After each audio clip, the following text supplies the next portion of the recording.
गौसे आजम ने बचपन में ही मिट्टी के पुतलों को जिंदा किया तो किया और पूरे कब्रिस्तान के मुर्दों को भी जिंदा कर दिया। कैसे, चलिए जानते हैं। बचपन में हजरत गौसे आजम रहमतुल्लाह अलैह मिट्टी के छोटे छोटे पुतले बनाया करते थे। सुबह होते ही आप उन पुतलों के पास जाते और प्यार से झुककर कहते, कुम बिइज़्निल्लाह, यानी अल्लाह के हुक्म से उठ जाओ, और वो मिट्टी के पुतले जिंदा हो जाते।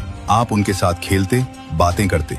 शाम होने पर आप फरमाते, वापस हो जाओ, और सारे पुतले फिर मिट्टी की ही हालत में लौट जाते। ये करामत कई दिनों तक चलती रही। इसी दौरान गांव में एक छोटा बच्चा इंतकाल कर गया।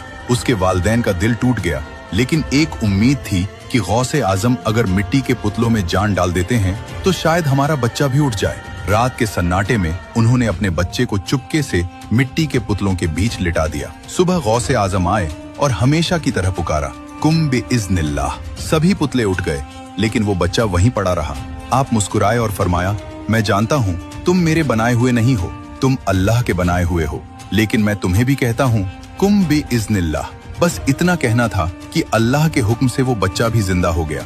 उसके वालिदैन बहुत खुश हुए और अपने बच्चे को उठाकर घर ले गए। जब ये बात गौसे आजम के वालिद को मालूम हुई तो वो गुस्से में बोले, तुम अपने बनाए हुए को जिंदा करते थे, अब अल्लाह के बनाए हुए को भी उठा दिया, और डंडा लेकर आपके पीछे दौड़ पड़े। गौसे आजम भागते भागते कब्रिस्तान की तरफ दौड़ पड़े और हंसकर पुकारा, भागो ए कब्र वालों, वरना मेरे वालिद तुम्हें भी मारेंगे।